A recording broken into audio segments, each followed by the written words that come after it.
Salam and peace. This is Imam Malik Mujahid, and you're watching Muslim Network TV on Galaxy 19 satellite, Amazon Fire TV, Roku, YouTube, Facebook, and pretty soon on Apple TV as well. Thank you so much for being with us. This is a place where conversation takes place among people you will not find them on anywhere else on any channels. This is unique. This is a Muslim Network TV, the only one which is focused on building bridges. And we bring unique information to you. For example, today we'll be talking about Muslim heritage in America. There is a museum out there which is focused on preserving, and we'll talk with the co-founder of that. Muslims in America have been around for longest period of time. Actually, there were Muslims here who we probably don't know, because God Almighty has told us that He sent prophets all over the world. And all the prophet and messenger of God were following God. And Muslims believed they were Muslims. So among native people or people who were before that, there must be Muslims. But there are histories, before slaves were brought in here, 30% of whom people think were Muslims, and from West Africa at least. And Kunta Kunte, of the roots of Alex Haley, Alex Haley traced that he was a Muslim.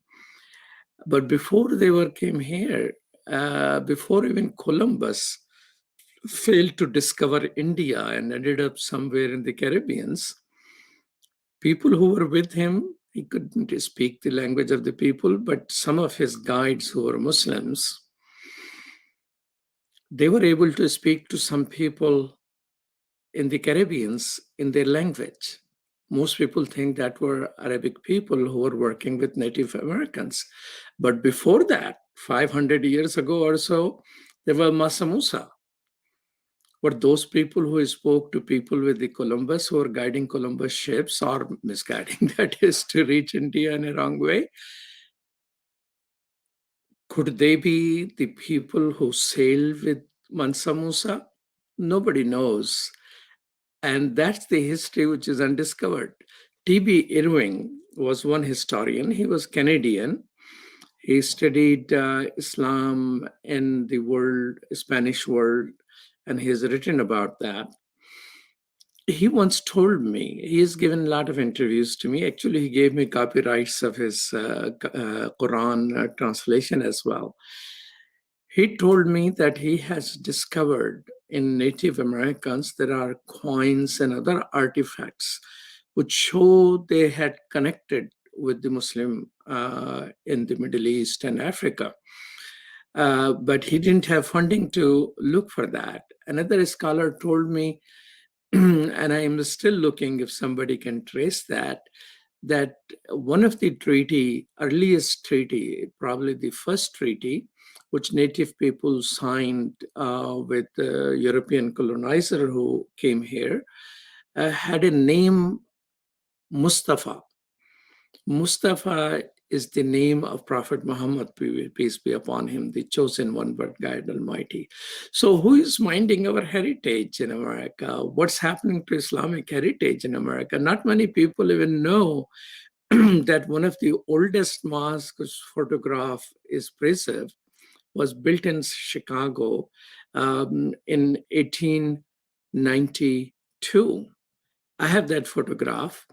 And but there were mosques and there were people all around. All of that heritage is being lost. But I know one person who is trying to preserve and work on Muslim cultures and history. And that person is Imad Turk,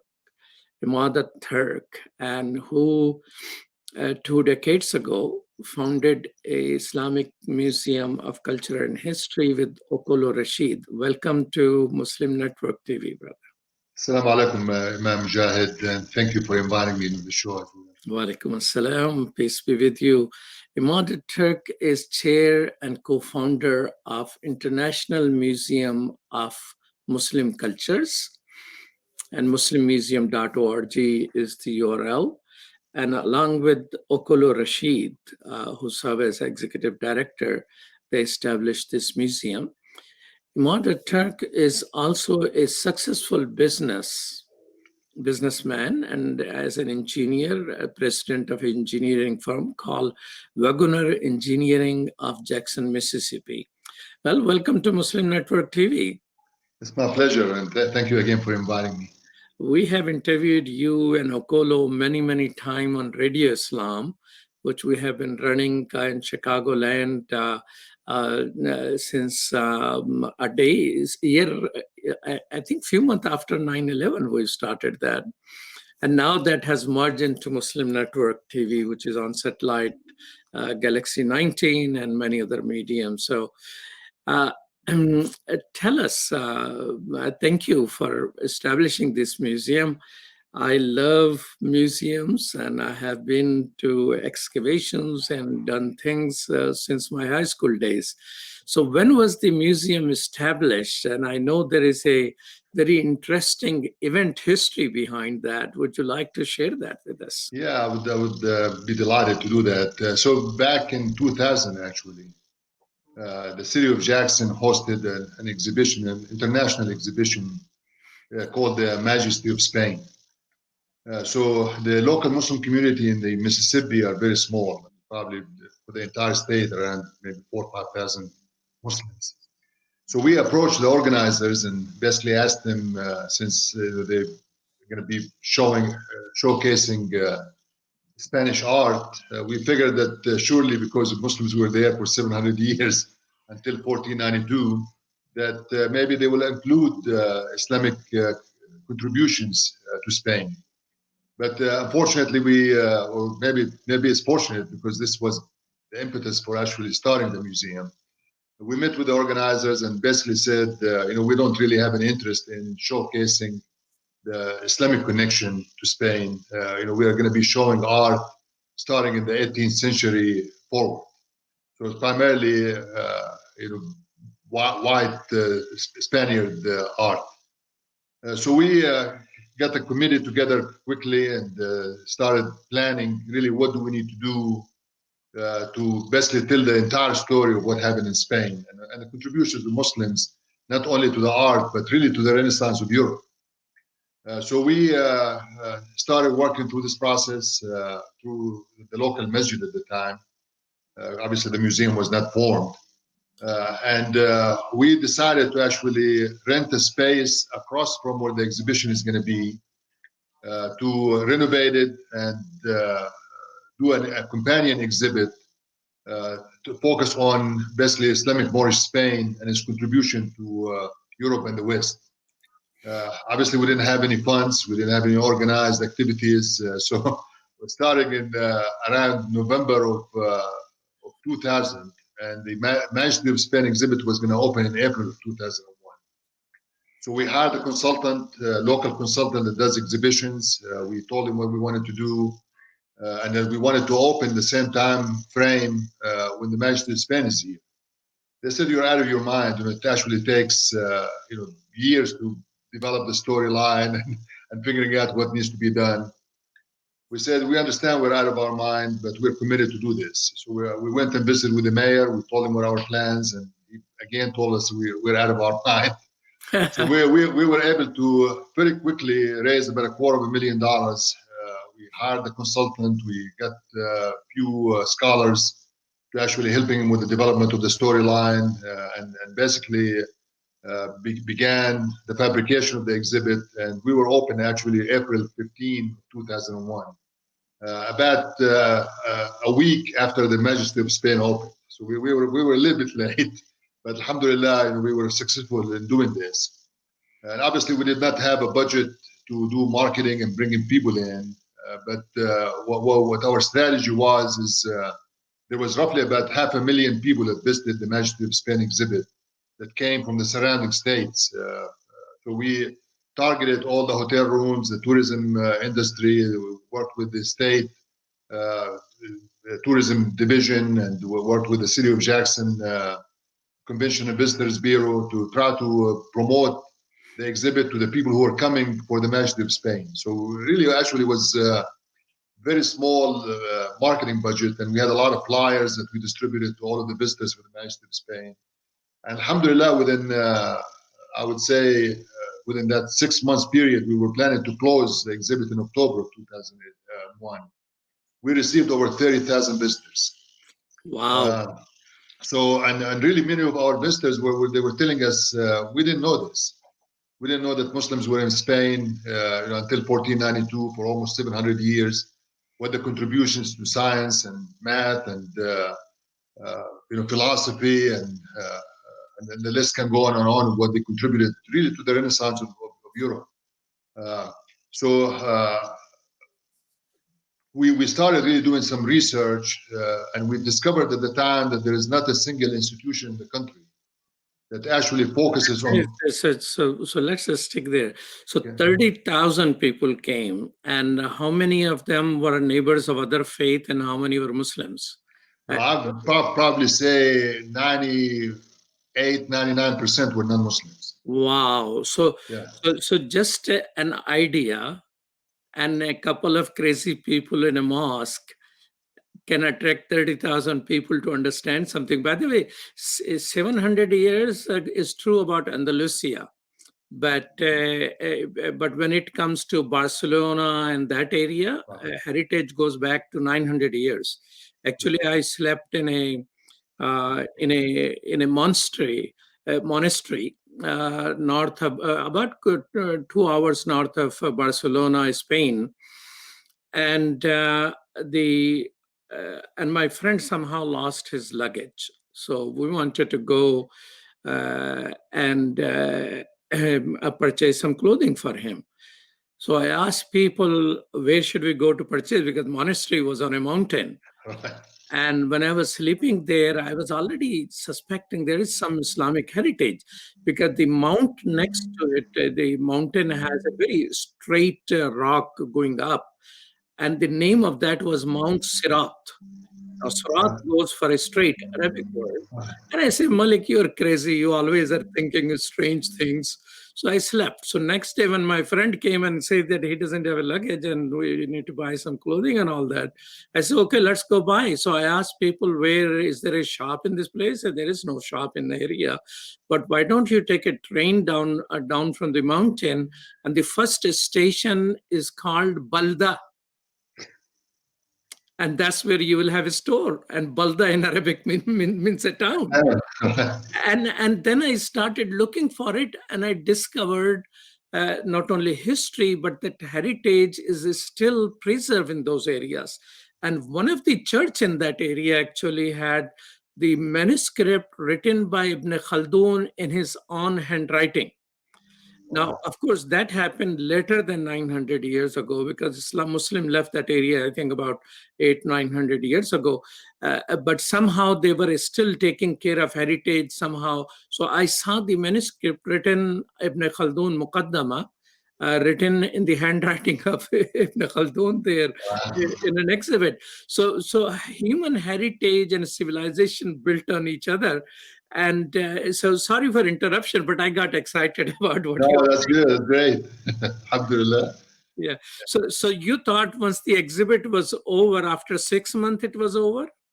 Well, we were supposed to close October of 2001. And of course, everybody knows what happened in September 11, 2001.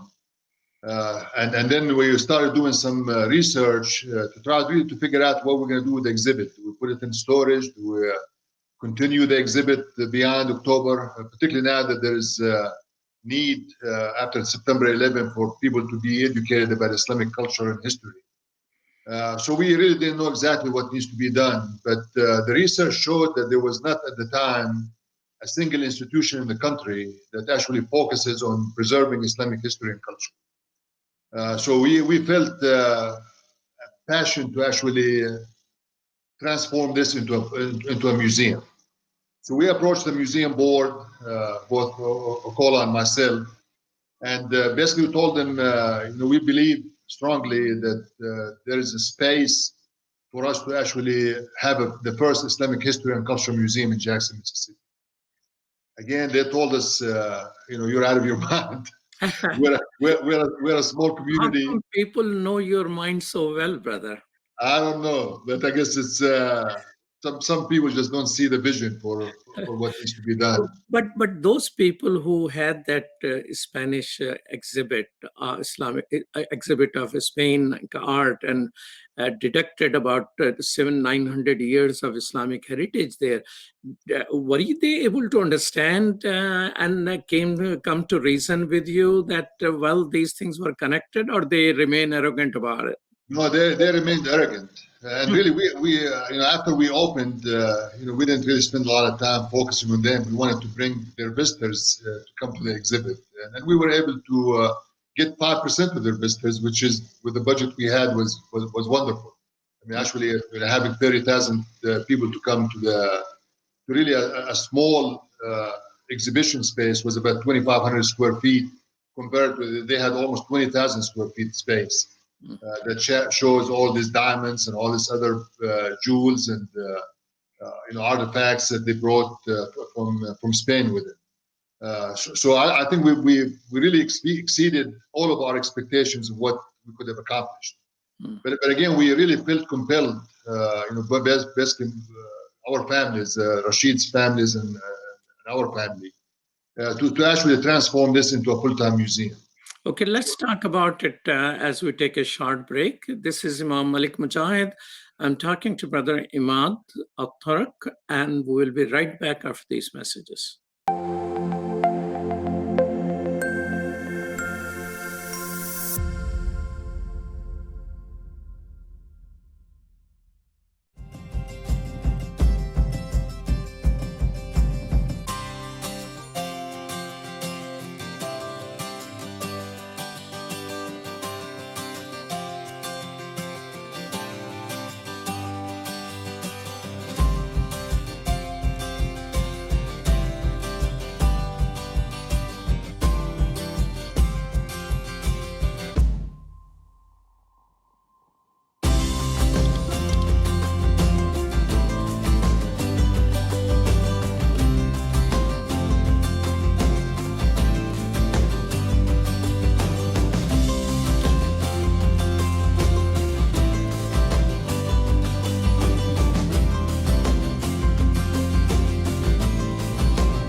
Assalamu alaikum everyone, it's your brother Zain Bika from South Africa. One of the first educational programs ever produced for Muslim children was the ever popular Adam's World series. The colorful and comical Muslim puppets stole the heart of a generation. Sound Vision will be releasing brand new episodes of Adam's World with the launch of a Adam's World app. Subscribers will enjoy new Adam's World episodes as they are released, as well as all the classic episodes of Adam's World. So visit adamsworldapp.com now to learn more, subscribe and enjoy new adventures of Adam and his friends. And let's keep helping tomorrow's Muslims today. Assalamu alaikum. It's Adam's World. Believe me, there's a lot to see. Bismillah. Let's explore.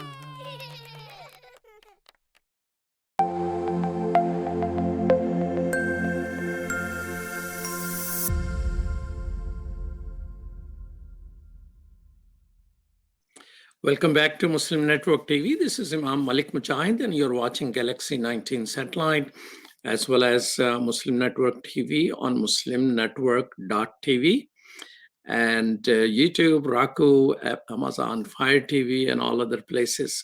So, Imad, when they won the first page, which was essentially sort of connecting with what was happening in a very, very positively clever way, and getting some of the traffics, they failed to learn a lesson, but you saw the importance of that, and you started thinking of the future. So what future did you envision for it?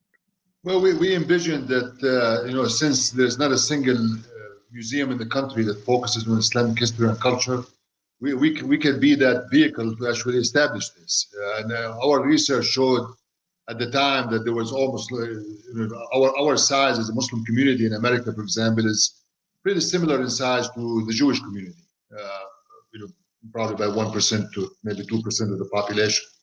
But there is almost more than 50 Jewish museums in the country. So we said, surely we can just have one to start with, and there will be an appeal for the museum. And one of the things that actually drove us to do this is that our story as Muslims in America has been defined by non-Muslims. And we felt really passionate that we need to tell our own story. We shouldn't be delegating this to universities or think tanks or non-Muslims to actually tell who we are and what we stand for. So we felt strongly about this. And again, because we are a small Muslim community here, the Masjid board felt that really we don't have the resources to continue maintaining and operating a museum. So basically, we decided, and it took us about 6, 7, 8 months negotiation with them. So in 2001, we basically purchased the assets from the masjid. This is both families, Rashid's and my family, and transformed all the assets into a new 501c3 and formed officially as a nonprofit organization in May of 2001. May 2002, when we officially actually formed the museum into a nonprofit organization. And this is really actually what started us to where we are today, and almost the last 18 years. Did you had? The first one was about Islam in Spain, and then you had an exhibit on Timbuktu, right? We had, and it took us about 3 years actually working on the legacy of Timbuktu, wonders of the written word. Again, we wanted to do a story about Islam in Africa. We were not really sure exactly what story to tell. So we had retained about maybe a dozen scholars to actually write white papers about different topics about Islam in Africa. And obviously, the connection with Islam in Africa is huge. But what intrigued us is, and the reason we wanted to have Islam in Africa, because the city of Jackson is roughly about 80% African American population. So we wanted to connect with the local population to tell a story that not only just abstract to them, but also make the connection between Islam and Africa, and also Africa and the enslavement story and the story of the connection with the South. So one of the papers we got was a document that some of the researchers gave us about a scholar named Sheikh Abdul Qadir Haidara from Mali in Timbuktu, that basically talked about the rediscovery of over 1 million written manuscripts in West Africa. So of course, when we read it, we were shocked because we did not really, everything I guess in the Western educational system illustrate West Africa as an oral tradition, that they didn't have any written culture. About the whole Africa, this is the only, such a, library of manuscripts, right? Correct. There's no place in Africa which has such a high literary tradition. And there was, one time I have read in the literature, there were the foreign students who studied in Timbuktu. Now, Timbuktu is a city, part of Mali, but at one time the whole empire was called Timbuktu, and they had more foreign students than there were foreign students in New York City about a few years ago. So it was a huge place, and this is Timbuktu where Mansa Musa is reportedly sailed to discover the world which he heard about in the West. That's absolutely correct. So we were intrigued that this would probably be a very telling story, because it talks about the West African, it talks the enslavement of Africans, how they came to the United States, and really how many Muslims were actually enslaved who also came to the United States, which makes connection to that enslaved Africans, if they look at their root, they're going to discover that they had a wealthy empires, whether it's the Empire of Mali, the Songhai Empire, the Timbuktu, all of these empires in West Africa were very wealthy. They had gold, the trade, education was very prized. Written manuscripts, even one of the best commodities that they were trading in, that was most profitable in that time of about almost 1,000 years ago, is the trade of books. Which actually shows you that people were educated and were literate, which is a lot different than what the colonizers basically characterized West Africa. Well, So there were some colonizers who might be little, honest. Suleiman Douf, in her book Servants of Allah, writes about a French missionary who was preaching in West Africa. And he mentions that there are more women who are literate and educated in West Africa than there are landlords in France. That's how he compares it. So that was about in 1720s or something like that. So that heritage of education you're saying goes back to 1,000 years. Absolutely, and that's why we were so intrigued when we got the research documents. Did you start that exhibit on Timbuktu? Well, what we decided to do after we got this is to actually go to Timbuktu. So in 2004, we packed our bags and went to Timbuktu. And now I feel very jealous. How come I didn't know you? How come you didn't take me to Timbuktu? Well, we went actually 3 times, but I don't think in 2004 we knew each other. But the next trip we will arrange that. So in 2004 we went there. We met with all of the government officials, and they basically told us that we need to make a connection with Sheikh Abdul Qadir Haidar, because he leads he was the president of all of the libraries in Mali, and there was roughly about over 100 privately held libraries. Actually, the government library only housed 20,000 manuscripts. So most of the libraries are actually housed in private collections. So we went and met with Sheikh Abdul Qadir Haidara. We arranged an agreement with him, and we were able to bring 39 manuscripts to actually be on display, which they're still on display at the museum right now. So we were fortunate to have this agreement, and in 2006, we were able to actually launch the Timbuktu exhibit. Okay, so what other exhibit came after that? So currently we had a number of exhibits. We had an art exhibit. We had a photography exhibit that shows during Ramadan, actually shows photographs of about Islam and how Ramadan is practiced in roughly about 60 different Muslim countries.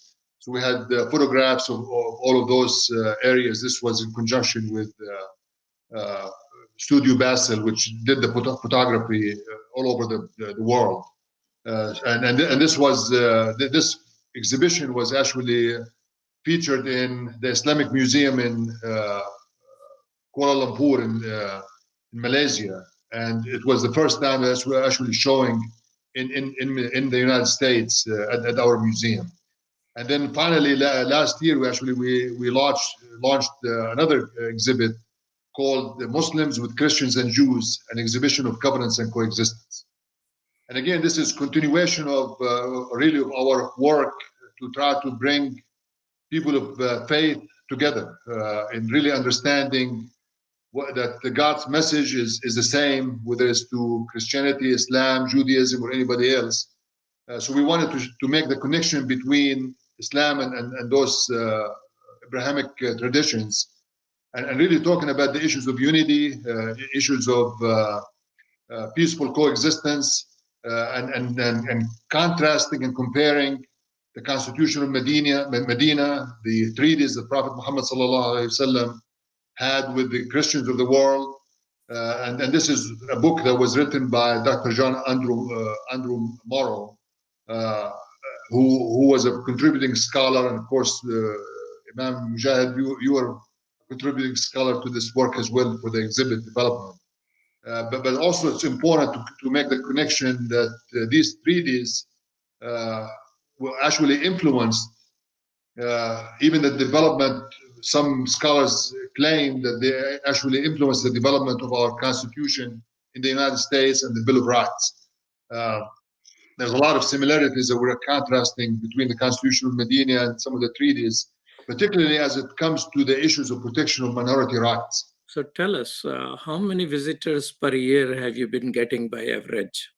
On the average now, we've been getting probably around 10,000 visitors a year.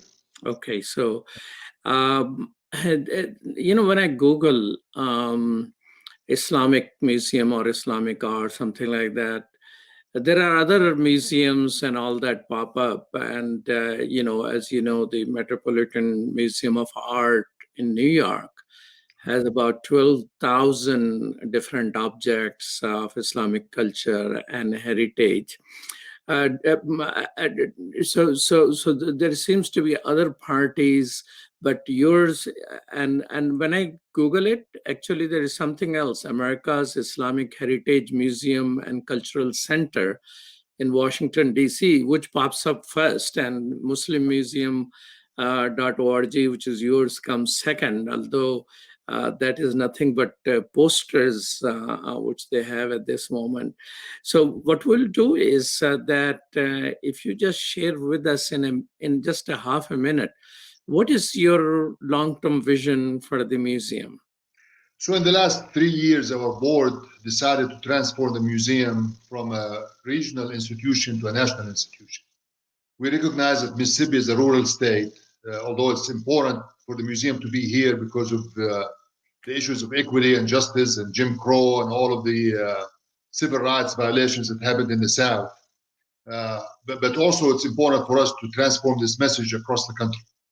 So all of our exhibitions that we're developing right now, we're actually developing them as traveling exhibits, including the Covenants exhibit right now. It's designed as a traveling exhibit. So once it's finished, featured in Jackson, we're going to be traveling across the country as well. So we can significantly increase the exposure of the museum, the exposure of Islamic history to people across the country. And the Timbuktu exhibit, actually, we're redesigning it. We're in the process of doing this. Within the next 24 hours, we'll also travel the Timbuktu exhibit as well. Okay. Well, you're watching Muslim Network TV, where this amazing type of information is always available for you. This is Imam Malik Mujahid, and I'm talking with Imad At-Tark, who is a co-founder of Islamic Museum in Jackson, Mississippi, but himself an engineer and a businessman. And he's just has an amazing mix, purely in America, only in America. We'll be right back after these messages.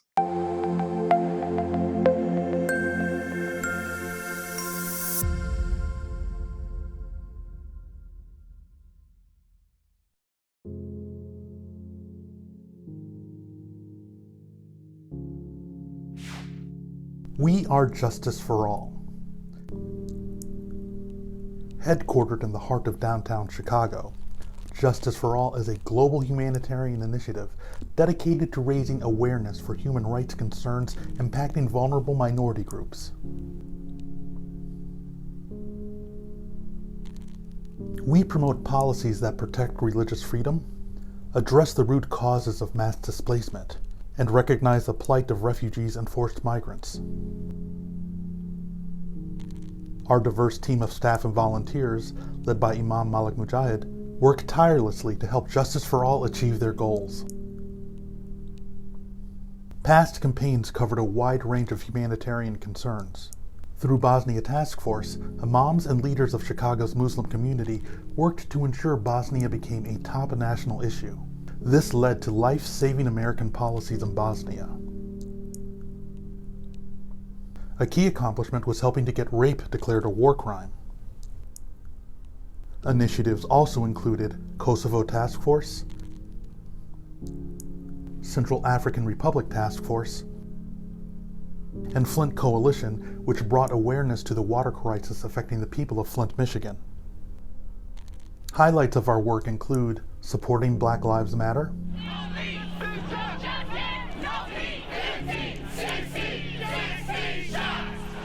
Parliament of the World Religions, addressing climate change. So wasteful consumption starts the ruthless production, and that's where we need all the fossil fuel in the world.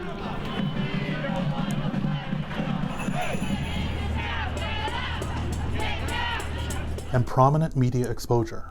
This is Imam Malik Mujahid, President of Justice for All. And I'm the Director of Outreach for Justice for All. And that's why we need to go back to what worked. Today we're demanding an apology from the CEO of Costco. The Chinese crackdown on Uyghurs and other Turkic people has only gotten worse.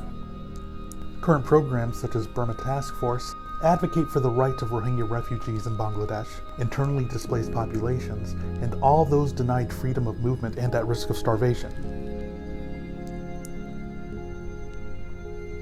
Through this, we mobilized thousands of calls to elected representatives. This paved the way for the U.S. to increase funding for Rohingya refugees from $30 million to over $600 million. 2 of our documentaries were featured on international news outlets. The Rohingya People, A Slow-Burning Genocide on BBC World News, and Rohingya Refugees Tel Aviv Massacre was featured on CNN. We've organized rallies, UN mission visits, expanded presentations on campuses, promoted research and report writing, outreach to think tanks, media, and other influencers. Faith Coalition educates about the Rohingya genocide and crimes against humanity faced by ethnic groups in Burma. We've traveled to refugee camps, convened a meeting of Karen, Kachin, and Rohingya leaders, both to encourage cooperation and to guide them in congressional outreach. We organized Rohingya Advocacy Day. This led to over 100 participants visiting the offices of 60 U.S. senators and congressional representatives. Free Kashmir advocates for the people of Kashmir. Long-term goals include the call for self-determination, the end of the Indian military's occupation of the territory, and raising awareness of Kashmiri issues among the American people. After the August 5th reinvasion of Kashmir, we organized national protests in front of various Indian government buildings, partnered with Stand with Kashmir, and launched a petition condemning the Gates Foundation's decision to present Prime Minister Modi a humanitarian award. Save Uyghur informs Muslims and neighbors of other faiths about the ongoing cultural genocide of Uyghur Muslims and mobilizes public support. Our projects include boycotting Chinese products with our Fast from China campaign, pushing Bill S-178 in the Senate, and organizing a nationwide protest of Costco.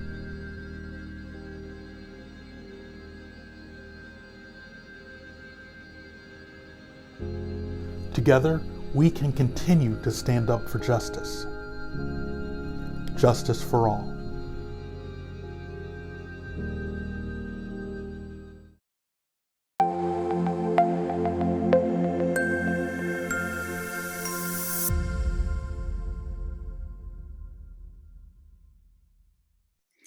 Welcome back to Muslim Network TV. This is Malik Mujahid, and I'm talking with Imad the Turk. So, Imad, you are a Palestinian whose name the Turk. You look white. You do business in Mississippi, and you build museums along with African American. What is your journey like? When did you leave Palestine, and how you came to be a Turk? Well, that's a long story, but I can try to summarize it. But it's actually an intriguing story as well. So I came to the U.S. in 1977 to actually study engineering. And while I was here, I met my current wife. So we got married. She's white Mississippian, actually, from North Mississippi. So we got married and then went to Kuwait for 3 years together. We got married over there, actually. And lived in Kuwait for 3 years, and she got homesick, so we decided to come back to the United States in 1983. So my story actually comes in. I have obviously the name Al-Turk indicates the Turk family. So my great-great-great-grandfather back in the early 1800s was an Ottoman, was with the Ottoman army stationed in Egypt. So after his tour finished, he went to Gaza, and they just loved the place, and they decided actually to relocate their family into Gaza. This is really where everybody was saying this is the Turk family, because this is where it originally came from. So this is on my father's side, how the connection between Turkey and Palestine. On my mother's side, also during the Ottoman Empire, my mother is her last name is Bushnab, which is it comes from Bosnia. So they originally came also from Bosnia. They call them some Bosniaks. So Bosnia, exactly.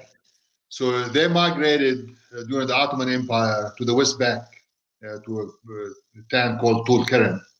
And then during both of them were actually going to college and met each other and get married. So that's how the Bosnians and the Turks and the Palestinians get connected. Well, so it's not just the museum interest. Your heritage also is a sort of a civilizational connection. It is. And well, tell us, as an immigrant to this country, I mean, you came as a student, as most people come as a student. Today, we heard about an order from the U.S. Government, from the White House, that all foreign students, I don't know how many there are, there must be 1 million foreign students. They are all around the country. They all must leave the United States, otherwise they'll be deported if their classes are only online. So in-person classes, they can stay. Now, everybody is worried about how classes are going to be. I thought that was draconian. And how is a person who came as a state and now leading a major engineering firm based in Mississippi, and contributing to our country. How do you feel as an immigrant, as a student who became an American and contributing that? I mean, don't we need fresh blood, fresh ideas? You go in California, Silicon Valley, I mean, there are people of all around the world, and they're leading and hiring and contributing to America. In Timbuktu, there will be all the foreign people who wants to learn anything, they will show up to Timbuktu at one time. And that civilizational center, instead of Timbuktu or Baghdad, it is now America. Will America go down once it closes its mind by not allowing students to be here? Well, this is really, unfortunately, a sad time for the United States. Not only just with the issues of students and immigrants, but this is a very deliberate effort by the Trump administration to actually focus on reducing the total number of brown and African Americans and dark populations. So what's happening? This is all interconnected. The issues of the students, because they don't want the students to become prosper and stay in the United States. They don't want Hispanics to come over here and get change the demographics components. They want to keep African Americans really oppressed. So all of this is an effort to change the demographics, which their studies have been going on really that by the year 2035, it's expected that the United States will not actually become, they will not have a majority race, especially the white race will not be a majority race in the United States. So this is the deliberate effort to change that. They want to make sure that this is a part of their white supremacy agenda. So I'm hopeful that, very optimistic that in the next few months we will have new administration that significantly more diverse and inclusive, and this chapter of American history will be behind us. But it is a very difficult time for immigrants and really all minorities across the United States today. Tell me this. I mean, normally people, because of uh, the terrible murder of George Floyd, relationship of African Americans and the immigrant community has also come into limelight, and the racism found among the immigrants towards the African American is being discussed. But you and Okolo Rashid, who is the executive director of the museum, these two families have worked seamlessly with each other to build this museum. And you as an immigrant, I went to your business website also. I see, I think, whatever photos were there, I saw only two persons of color. I'm counting you as a white person, and there was just one person who was African American. And I know good project also in Atlanta, for example, a Pakistani huge industrialist. I wanted him to fund some Sound Vision Foundation and all that. After all my lecture, he gave $500. And I say, should I return it or should I accept it? Later on, when he passed away, I learned that he just did amazing job. He built the whole plaza for an African American mosque, which has a mosque and a school, and the plaza is serving as an endowment, bringing funding and support to that. And I also, Imam Siraj Wahaj, I went there in New York when he was fighting against drug. At one time, he didn't have many supporters marching with him and patrolling the community. All he does is he calls the Pakistani community mosque, where Pakistani immigrants were there, and they brought bus loads marching in the neighborhood, supporting Mao. So there are many collaborations between African American Muslims and immigrant Muslims. So that I thought was a positive example, of which your Muslim museum itself stands as a testimony that what is possible. But tell me, as a businessman, because we get just about 10 minutes left and I want to touch your business aspect of it. 100,000 businesses have permanently closed. They were small businesses in America. And that was Washington Post reporting. What do you see happening in Mississippi? Is the same thing is happening? And how is, they're saying business will change forever. So tell me first how small businesses are doing in Jackson, Mississippi. You may not be a small business, but are you hiring? Are you firing? What are you doing in terms of human beings? We actually, from an engineering side, have been very blessed.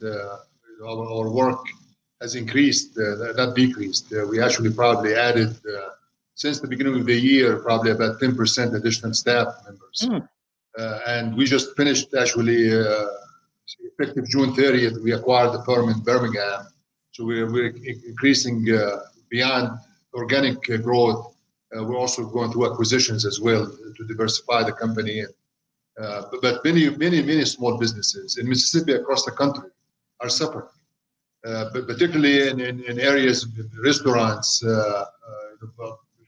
Many of them actually closed, and the tourism industry, hotels, airlines, all of those industries are probably going to be impacted for a number of, maybe for a couple of more years. So is this same in Jackson, Mississippi? Which ones? Is this the same in Mississippi? It is. I mean, obviously, unemployment in Mississippi now is around 15 or 16%. So it's a significant impact to what's happening with the mandated shutdown that the governor had. They're beginning to reopening now, but the COVID cases are going up instead of going down. So I suspect this will have a significant impact. The governor is insisting, following the Trump lead, because the governor is a Republican governor here, but he's following the Trump lead. And what he's doing is basically opening the schools, and he wants to open them, not necessarily virtually, but he wants students to be in the classroom starting August 6th, while our curve is going significantly up. So we really don't know what's going to happen in the next few months when the schools start opening, whether this is going to create significant more, not only health damage, but also financial damage. So, well, good to hear. Congratulations that you're actually hired 10% more force and you're merging and growing. How do you see a future of engineering in this country? I mean, our industrial base is more or less lost. We seems to be dependent on imports in many areas. When you are civil engineering firm, right? How is your hardware? Where your hardware is coming from? Where your machines are coming from? Yes, of course. In civil engineering, we focus on doing consulting in the water, wastewater, transportation, airports, really infrastructure-related activities. And the American Society of Civil Engineers actually ranks our infrastructure in the country, depending on which category of it, rank it between C minus. Some areas get F, some areas get D, some areas get B. Most of our infrastructure is outdated. It's probably many decades of neglected maintenance and upgrade. So we estimate that probably there is about $3 trillion we need just to bring our infrastructure into acceptable condition. You drive in any major city or you go to any major airport across the country, you see potholes, you see problems. I mean, really, it's a lot worse in some areas than third world countries. So if you look at our infrastructure back in the 50s and 60s, when the interstate system was developed and all of the Clean Water Act started in the 70s, we started cleaning all of our water and wastewater facilities and so on. We are actually regressing instead of getting better. And you hear our both in Congress, both the House and the Senate and the administration, speak every term about the need for infrastructure investment. But unfortunately, the Republicans and Democrats can't get their act together to invest in the future of this country.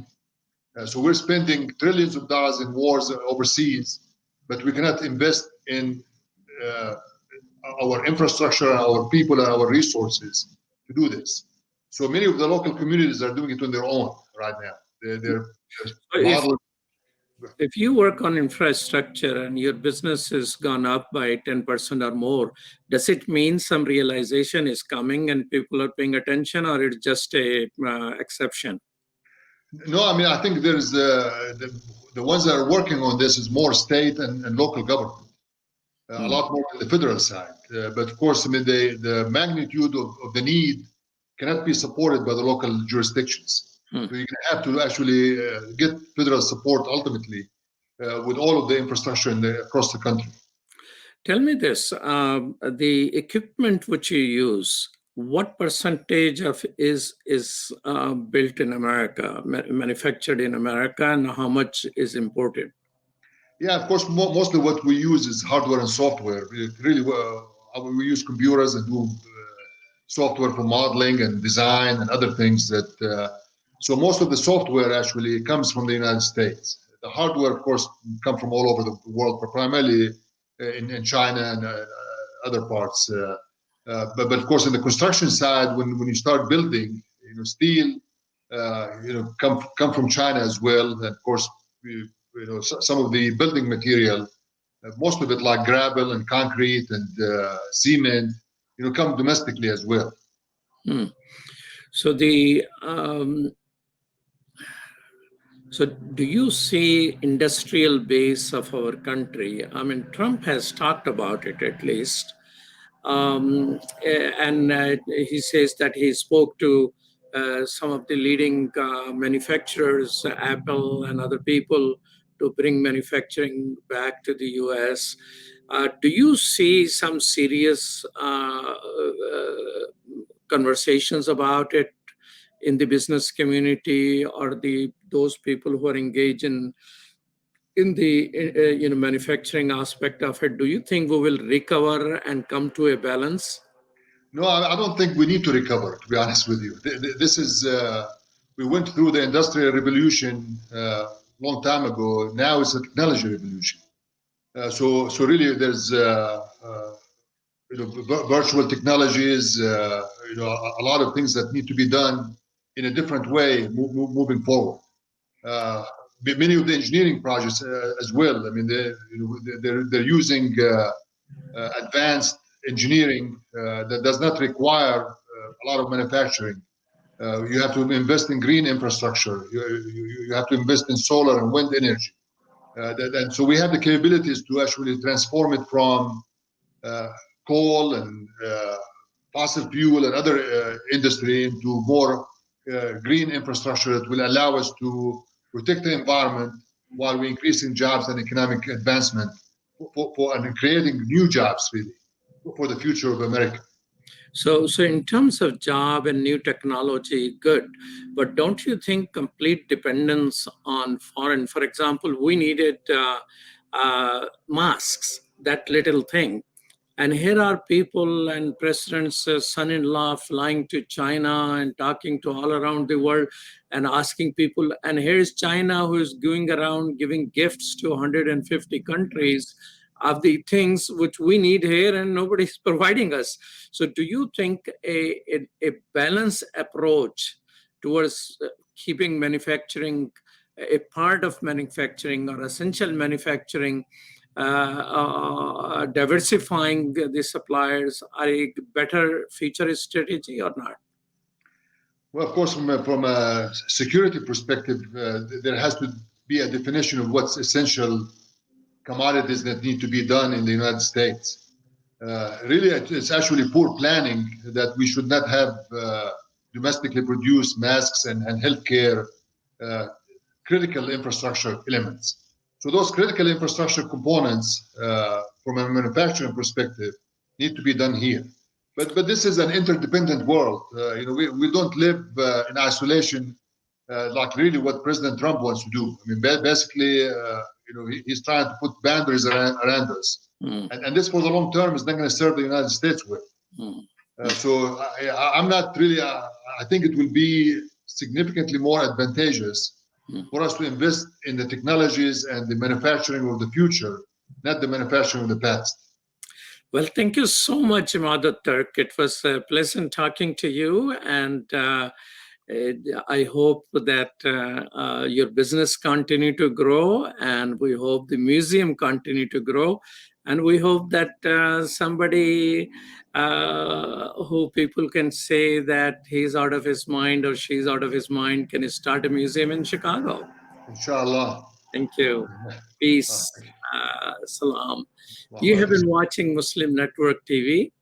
We're always on Galaxy 19 satellite. That's where you're watching us, or Amazon Fire TV and MuslimNetwork.tv itself. And pretty soon we'll be on Apple TV as well. Thank you, Sumaya Heather, for producing our show, and Zahra Nadeem for being a helpful producer, and senior supervising producer Connor Mays. Peace. Salam.